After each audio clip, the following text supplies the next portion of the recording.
Hello, and thank you for coming to the McWaters Effect. I'm your host, Matt. Today we're going to be talking about ballot harvesting. Now, the first question you're probably asking is, what is ballot harvesting? It is a practice allowing political operatives and others to collect votes and ballots and turn them in mass to polling stations. This practice is actually drawing bipartisan concern of fraud, forms of election from election watchers. Now, some states have put restrictions on the practice, while other states have failed to regulate it. Now, some states that have regulated it, such as Arizona, has come to a legal challenge, and a federal court upheld the ballot harvesting prohibition in that state. Now, you got some states have done the complete opposite, such as California. In 2016, California former Governor Jerry Brown signed into law AB 1921, which legalized ballot harvesting.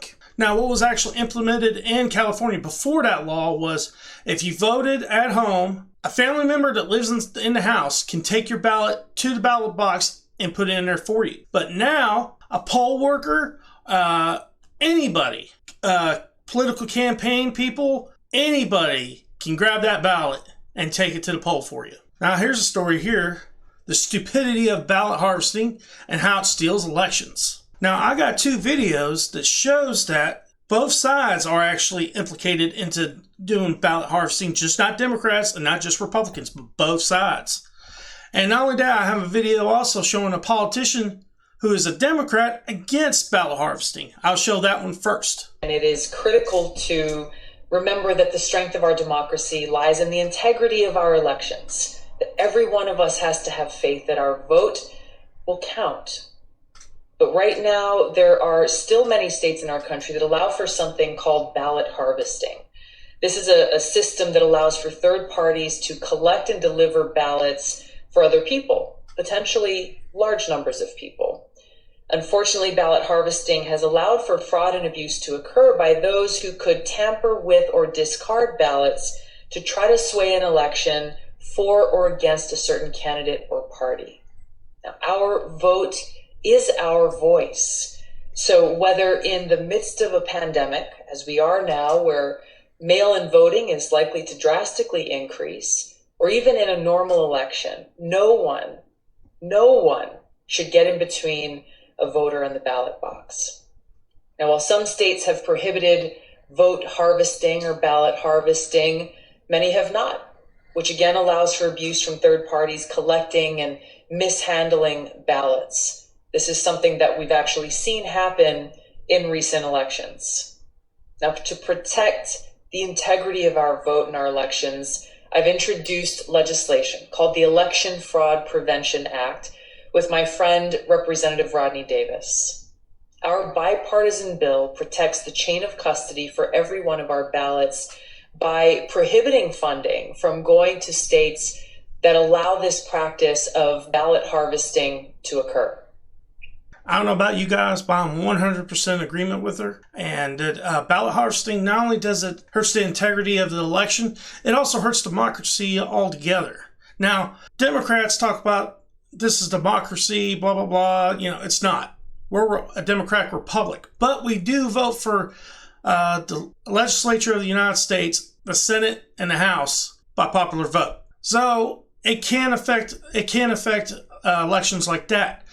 Most time, in my opinion, when it comes to ballot harvesting, it's affecting small elections, not big national elections like the presidency.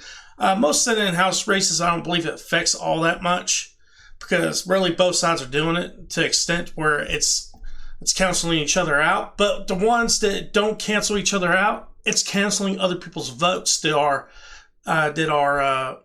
legal. Now, the next videos we're going to watch, both of them are from Project Veritas. One is, the first one we're going to watch is from Minnesota. It's Inhal Armar's part of her election.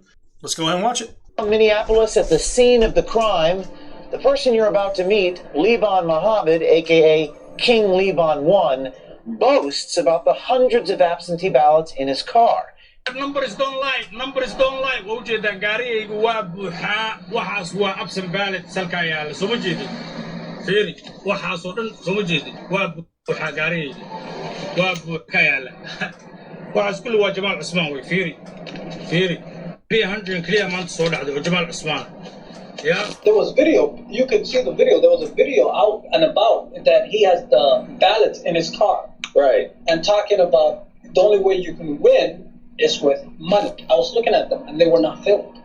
They were blank. Who is the one filling out the absentee ballots? People who work with, like Ilhan Omar. Where do they pay the money? The minute we sign the thing, the election, that's when you get paid. Money is everything. Money is the key in this world. If you ain't got money, you should not be here, period.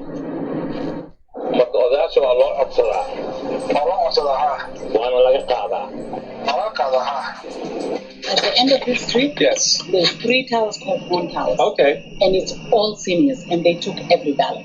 Every ballot. They just take Every them from single them. ballot. They knock on the door and say, your ballots come, give it to me, give it to me. They don't even pay them for it. They just take it. No. And the ones that didn't vote on ballots, the young people and the women and stuff, they were paying cash. They were getting bags of money the last time here to drive people. So there's a vested interest, but we are victims of the system. They don't give a shit about any Somali. 2 in the morning, still hustling. Now, the next video I'm going to show you, it's based in Texas, and it's an operative from the GOP House candidate, Mauro Garza.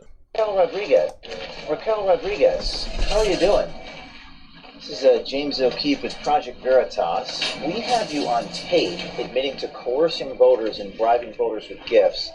This is you on video telling someone who to vote for, which is a violation of federal law and state law. Now, you know, on here, you chose a Republican, not a Democrat, right? Can I do that?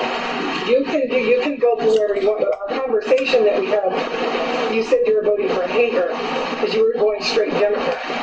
So that way you're voting for the straight Dem. And that's what you want to do, correct? And she was like, well, yeah, you know what, you're right. You're right. She changed, she was clearly voting for John Cornyn. Do you think it's okay to change people's votes for them like you did with Ms. Do you think that's acceptable? I refuse to talk to you right now. You're on tape doing it. Do you not see that? Look at This this. is what they've asked me to say, so no. Okay, but you actually did that. I'm done. I'm leaving. Well, we're going to leave with you if you're going to leave. Because you bragged. I don't want to talk. You bragged that you and your partner go into polling booths with voters and sign an affidavit that you can enforce. Do you think that's legal? That's a lie. You're lying. I want the biggest candidate. Everybody's mad. Which one's that? Mom, I got the millionaire. A millionaire that's like, go do whatever you need to do. Here's all my credit cards. I don't take advantage of it. I tell everybody, I don't work for man, I work for God. And he knows what I need. How many times have you done it before? That's not a joke, ma'am. You're on tape and you've broken the law. I didn't break any law. How many times have you done this in the past? Never. I love your Michael Kors mask. Okay. She was a little shocked, I would say. Very shocked. On to the next. Okay, guys, now it's part of the show where I'm giving you my opinion. And my opinion needs to stop. Now, people getting help from family members to vote because they're elderly, that's fine. I don't have a problem with that. My problem is when poll workers or political operatives go to like nursing homes and collect ballots from people that have dementia, Alzheimer's, or some kind of medical issue where they don't even know what's going on in the world, and getting them to vote the way they want them to vote. That's illegal. Or, like in one video where you're paying people to vote the way you want them to vote. That's illegal. That stuff needs to stop. I think most of us would agree on that. And most of us would agree with Tulsi Gabbard on most things when it comes to that. And the other thing is, most people that are for ballot harvesting are against the idea of ID laws and clean voter registration rolls. If you don't clean voter registration rolls, you're going to be sending ballots to people's houses that don't even live there anymore. You're going to be sending them to people that have already passed away. The point of cleaning voter rolls is to get people that have died and get people that have moved to other counties or other states off the voter rolls. So there's no chance of any kind of voter fraud. And that part of the conversation is going to have to go into a different video. That doesn't have anything to do, that much to do with harvesting ballots. So we'll talk about that in a different video. I want to thank everybody for listening and watching the video. If you liked it, please comment. If you didn't, I don't know what to tell you. Please hit like and subscribe. Peace.